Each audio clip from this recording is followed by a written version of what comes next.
এই পঞ্চরাত্র বিধানে লেখা আছে যদি ভগবানের প্রসাদের দ্বারাতে শ্রাদ্ধ হয়, পিণ্ড হয়, তাহলে সেটা সকলেই ভোজন করিতে পারিবেন,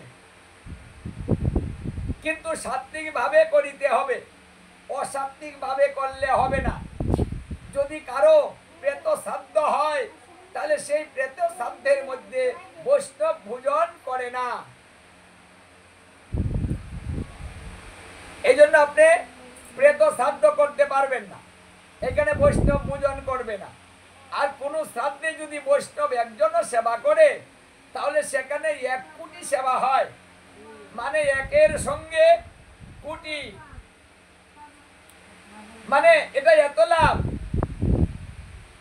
ভাগবতেও বলছে যে শ্রাদ্ধের মধ্যে বেশি লোকের প্রয়োজন নেই, শুদ্ধাচারী ভাবে 2, 4, 5 জনকে দিয়ে শ্রাদ্ধ করালেও শ্রাদ্ধ হবে, কিন্তু শুদ্ধ ভাবে করতে হবে।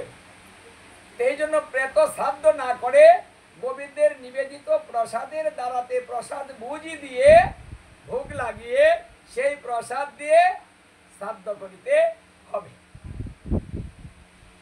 মানে ও সাত্বিক ব্যক্তি শ্রাদ্ধটা করতে পারবে না। বলা আছে পঞ্চরাত্র বিধানে যে বহু দেবতার পূজকে যিনি তিনিও শ্রাদ্ধ করিতে পারিবেন না, কারণ শ্রাদ্ধটা একটা ব্যতিক্রম।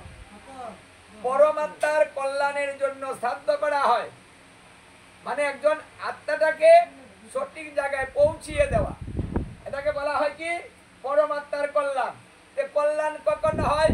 কল্যাণ তখনই হয় যখন সে ভগবত ধাম প্রাপ্ত হয়, তখন তার কল্যাণ হয়, না হলে তার কল্যাণ হয় না। আমাদের কল্যাণ এই ভগবত ধামে গেলে হবে, অন্য কোনো ধামে গেলে হবে না। এই জন্য স্বর্গ চিন্তা করে প্রেত শ্রাদ্ধ করার দরকার নেই, কারণ প্রেত শ্রাদ্ধ করলে আপনার কি চিন্তা ভাবনা স্বর্গের না, যে প্রেতত্ব মুক্তি হবে শ্রাদ্ধের দ্বারাতে, পরে তাকে প্রেরণ করা হবে স্বর্গে।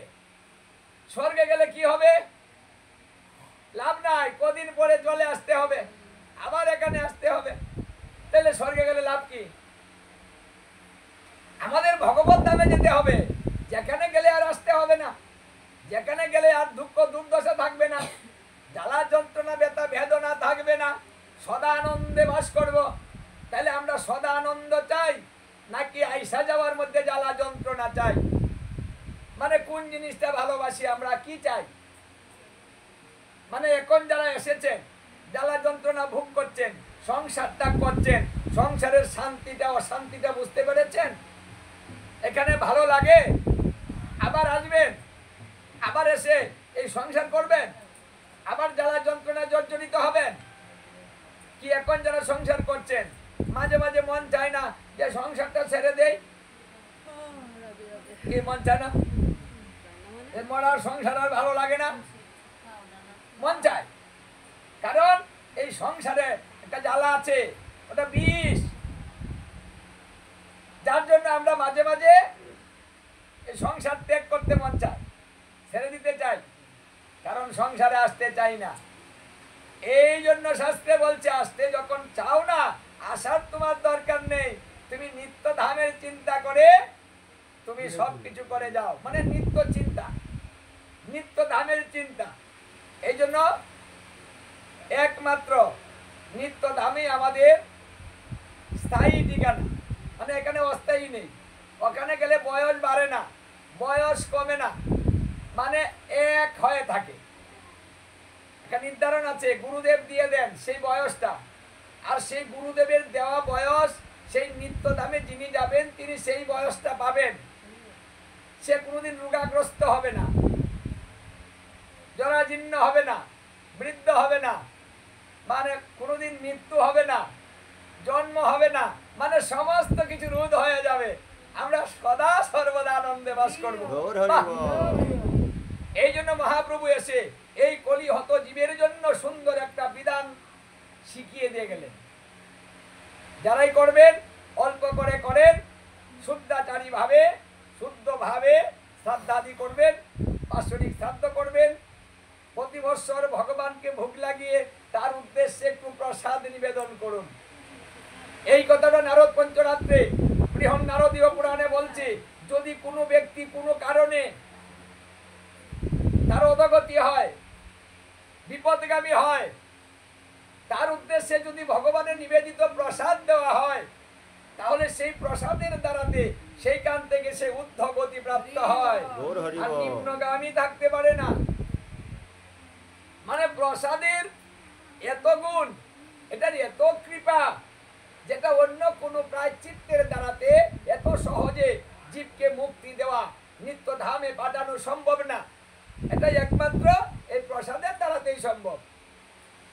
এই জন্য প্রসাদ দিয়ে প্রতি বৎসর পিতা মাতা বা পিতৃপুরুষের যারা গত হয়েছে তাদের উদ্দেশ্যে সেটা নিবেদন করতে হয়। যারা পৃথিবীতে আছেন তারা করবেন, কিন্তু সবাই পারবেন না। কেন? কারণ যদি সুকৃতি না থাকে সেই ব্যক্তি কখনো এই কাজ করতে পারে না। সুকৃতি না থাকলে গৃহে বৈষ্ণব সেবা হয় না, গীতা ভাগবত অধ্যয়ন হয় না, এখানে ভগবানের সেবা পূজা হয় না, সেই বাড়িতে সাত্বিক ভাবাপন্ন গুরুদেব আসেন না, তার এই মহাপ্রসাদে নামে মতিরতি হয় না, সাধুগুরু বৈষ্ণব দেখলে শ্রদ্ধা ভক্তি আসে না। যদি স্বীকৃতি না থাকে সেই ব্যক্তি এই কাজ করতে পারে না, হয় না। যে করতে পারে, নারদ মুনি বললেন, যারা জন্ম জন্মান্তরে পুণ্য সঞ্চয় করে কলিতে এসেছে, এই ভালো কাজ তারাই করতে পারবে, সবাই করতে পারবে। তাহলে যারা করছেন তাদের স্বীকৃতি আছে, যিনি গত হয়েছেন তারও স্বীকৃতি আছে, তাই এই ভালো কাজ তারা করতে পারে। তাই আমাদের উচিত, বেশি কিছু করতে পারি না কিন্তু অল্প কিছু তো করতে পারি। বড় বড় কিছু লাখ লাখ টাকা খরচ করে পূজা করার দরকার নেই। মহাপ্রভু সোজা করে দিলেন, হাতে করো গৃহকর্ম, মুখে বলো হরি, অনাহাসে দিবে তুমি ভব নদী পারি। এবার পার হইয়া যাবে রে এই ভব নদী,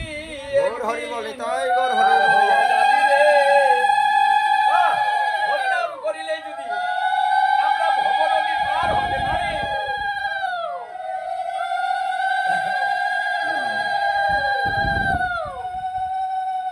তাহলে আমরা কঠিন কিছু করতে যাব কেন? সস্তায় যদি এত কিছু হয় তাহলে আমরা বেশি খরচ করতে যাব কেন? এই জন্য মহাপ্রভু তত্ত্বটা শিখালেন, কলিজীব কঠিন পারবে না, সহজ করে দিতে হবে। সহজ তত্ত্ব শিখালেন, আমরা সহজের দিকে